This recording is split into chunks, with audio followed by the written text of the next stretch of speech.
इदं न मम का सार्थक प्रत्येक में व्यवहार हो। प्यारे भाइयों बहनों, प्यारी बेटी, आपने यह प्रश्न पूछा कि यह इदं न मम का सार्थक क्या है, तो आइए आज इसको समझ लेते हैं। ठीक है, इदम, इदम माने यह, ये संस्कृत के शब्द हैं और इसमें जो कवि हैं, इस जो प्रार्थना अभी हमने पढ़ी थी, पंडित लोकनाथ तर्कवाचस्पति, जो कि अंतरिक्ष यात्री राकेश शर्मा था, उसके पिताजी थे, जिन्होंने ये कविता लिखी थी।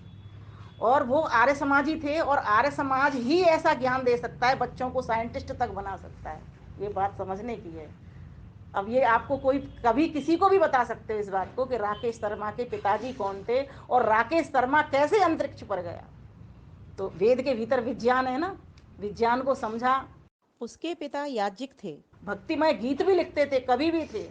तो इस प्रकार से हमको समझना चाहिए कि किस तरह से ये जो आर्य परिवार होते हैं, जिनके भीतर नित्य यज्ञ होता है, नित्य स्वाध्याय होता है, नित्य सत्संग होता है ना, नित्य परमात्मा का भजन पूजन होता है, ऐसे घरों के बच्चे ही संस्कारित होकर के फलते हैं, फूलते हैं, आगे बढ़ते हैं। इसलिए इस यज्ञ को जीवन का हम अंग बना लें।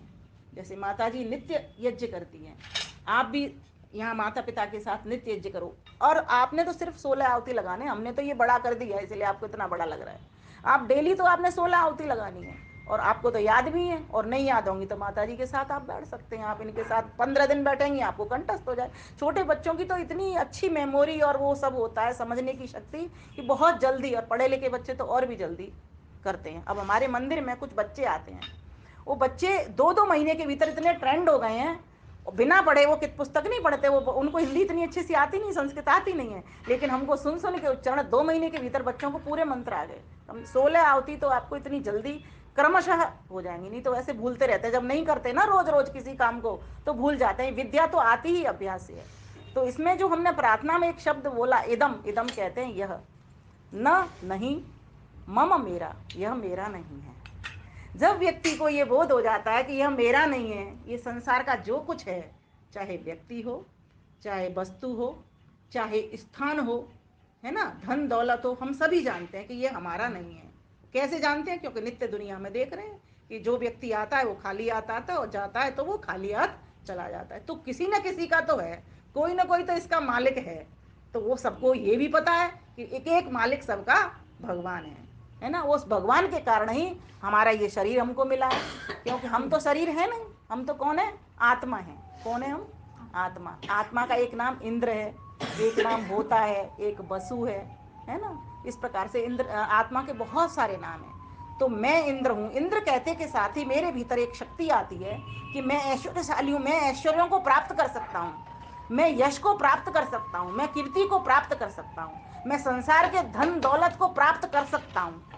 प्राप्त कर सकता हूँ अर्थात मेरे पास अभी नहीं है। यही तो बात हो गई। मेरे पास क्यों नहीं है? क्योंकि मेरा तो है नहीं। किसका है? भगवान का है।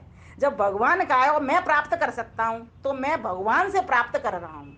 अब रुपया पैसा जो कुछ है वो सब मेरे को भगवान से प्राप्त है, और जितना नहीं है उसको मैं प्राप्त करूंगा, और जो है उसकी मैं रक्षा करूंगा। और कृष्ण भगवान ने माता जी इसी को योगक्षेम कहा है। जो प्राप्त नहीं है उसको प्राप्त करना, और जो प्राप्त है उसकी रक्षा करना। जैसे आज मेरे पास जो कुछ सामान है, ठीक है, इसकी रक्षा कैसे होगी?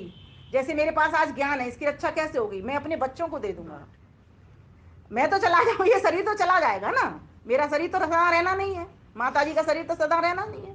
अब बाबा चले गए ना, शरीर तो नहीं रहा, लेकिन उसके उनके कुछ काम रह गए, है ना, कुछ काम रह गए। अब उन कामों का दायित्व तो किसके ऊपर है? तुम्हारे ऊपर है, आपके ऊपर, आपके ऊपर, आपके ऊपर, सबके ऊपर है।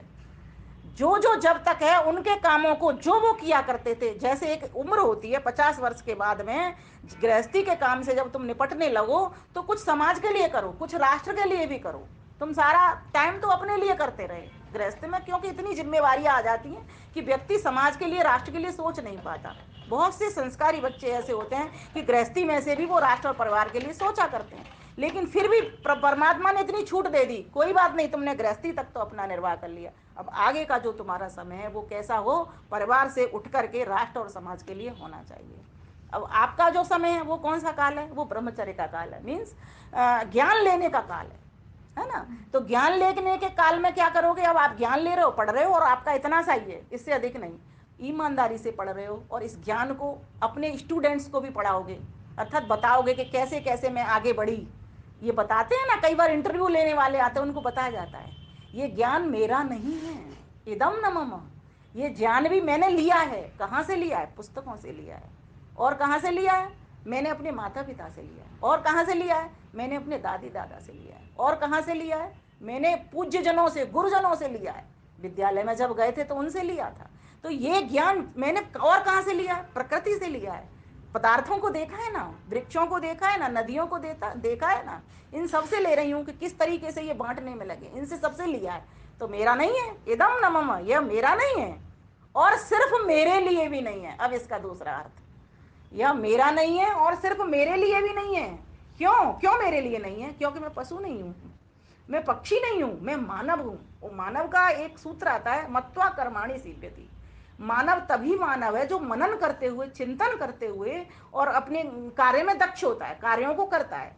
तो जब मैंने ये जान लिया कि यह मेरा है नहीं, इसका मालिक कोई और है ना, कोई एक शक्ति है, जिस शक्ति का नाम ईश्वर है, ठीक है, वही, उसी का ये ऐश्वर्य चारों तरफ फैला हुआ है, इसीलिए उसको ईश्वर कहते हैं, है ना। और भगवान, भग का भी अर्थ ऐश्वर्य होता है कि वही सबके भीतर भग भरने वाला है, अर्थात ऐश्वर्य भरने वाला है। तो मैं तो इसका मालिक कतई नहीं हूं, तो मैं फिर कौन हूं? फिर प्रश्न आएगा ना। तो कहेंगे मैं प्रयोग करता हूं। बोलिए मेरे साथ, मैं प्रयोग करता हूं। आपने देखा है किसी मकान के भीतर कोई किराएदार जब रहने के लिए आता है तो मालिक तो कोई और होता है और रहने वाला कोई और होता है। बस ठीक इसी तरीके का सिस्टम यहाँ सब चल रहा है पूरा की पूरा, कि मालिक तो वही है। हम देखिए, संरक्षक तो हो सकते हैं, जो उसने हमको दिया है उसकी सुरक्षा करना तो हमारा धर्म होता है। ट्रस्टी भी हम हो सकते हैं, लेकिन मालिक नहीं हो सकते। मालिक तो वही परमात्मा है। तो क्या कहा? इदम न मम, यह मेरा नहीं है और सिर्फ मेरे लिए नहीं है। मैं मानव होने के नाते मैं अपने लिए तो प्रयोग उस वस्तु का कर ही रहा हूं, लेकिन मेरा प्रयोग होने के बाद मैं चाहता हूं कि वो वस्तु औरों के भी काम आए। अर्थात अगर मेरे पास वस्त्र हैं 10 जोड़ी, तो मैं पहन लूं और उन वस्त्रों को ऐसे ही ना फेंक दूं कूड़े के ढेर पर, किसी को दे दूं, या सिर्फ अपना ही पेट ना भरता रहूं। कई लोग करते हैं, बर्तन खरीद खरीद करके अपना ही घर भरते हैं। पहले पहन लिए कपड़े, फिर उनसे बर्तन खरीद लिए, बर्तनों का फिर यूज कर रहे हैं, फिर भी टूट फूट बर्तन गए, तब भी मन नहीं करता कि किसी और को दे दूं मैं। यहाँ ये जो सोच है ना, ये सोच मानव वाली सोच नहीं है। क्यों? मानव है तो मानव की सोच तो यही होगी कि मैं इसका प्रयोग करता हूं, मैं इसका मालिक नहीं हूं। जितना मुझसे प्रयोग होगा मैं उसका प्रयोग करूंगा, और साथ में मैं ध्यान रखूंगा उस वर्ग का भी, जिस वर्ग के पास ये चीजें नहीं है। तो मैं कहां कहां जाऊंगा? 4 बातें सबके याद करने के लिए, हमेशा काम आने के लिए। जो तुम्हारे दादी दादा ने जैसा जीवन जिया है ना, अज्ञानियों के पास पहुंचो, अभावग्रस्तों के पास झुग्गियों में पहुंचो। इनको मैंने देखा है सेवा बस्ती में, एक बार मुझे भी बुलाया था। मैं तो प्रवचन कर रही हूँ पर इनके तो आचमन में हैं। ये वहां गई थी, इन्होंने मुझे फोन किया था कि बहन जी आ जाओ, यहाँ पर तुम्हें बोलना है। आगे यश सिर्फ अपने लिए करने के लिए यश नहीं मिलता।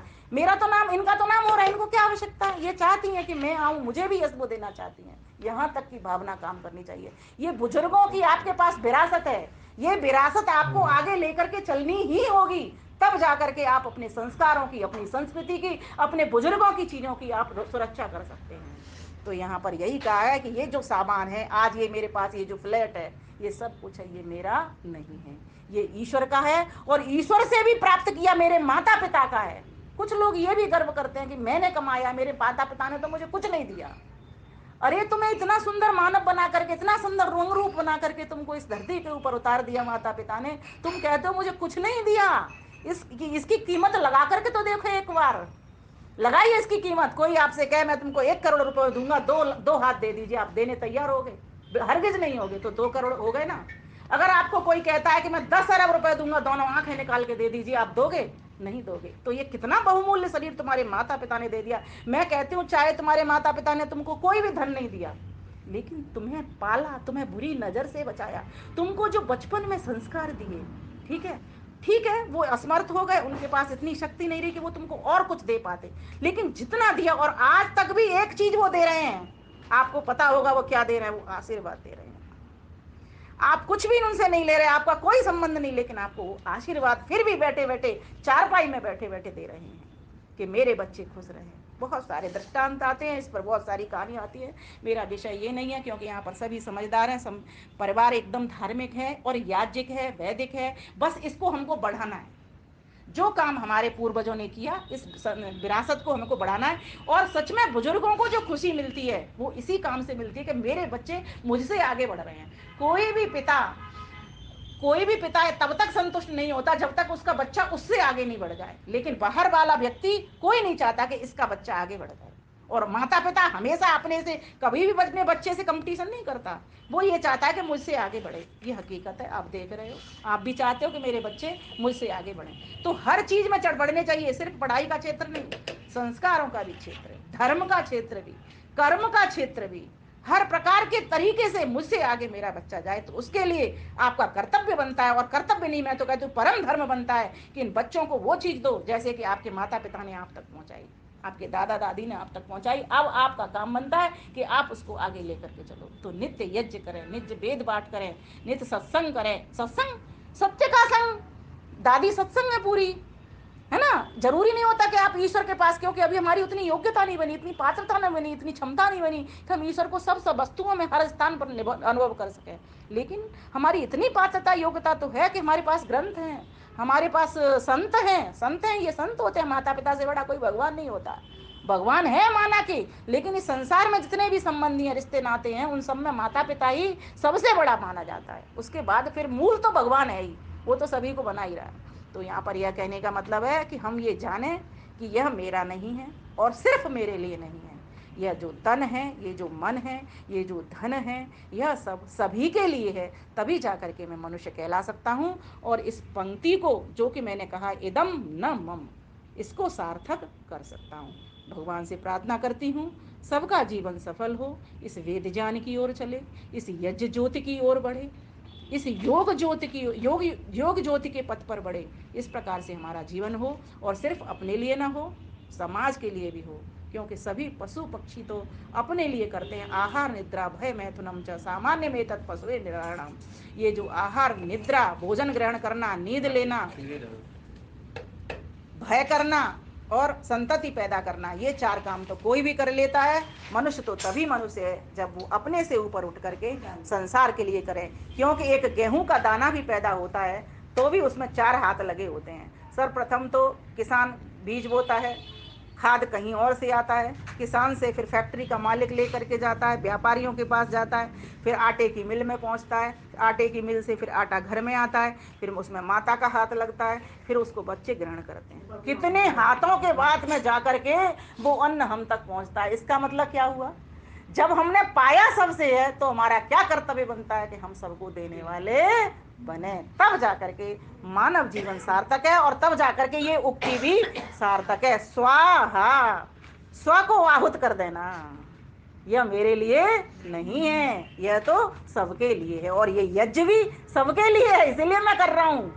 ये यज्ञ में, यज्ञ का मतलब ही परोपकार, देव पूजा, संगति करना और दान, ये तीन अंग इस यज्ञ के हैं। तो ये विषय फिर मैं कभी अगली बार लूंगी कभी। धन्यवाद आप सभी का, नमस्ते।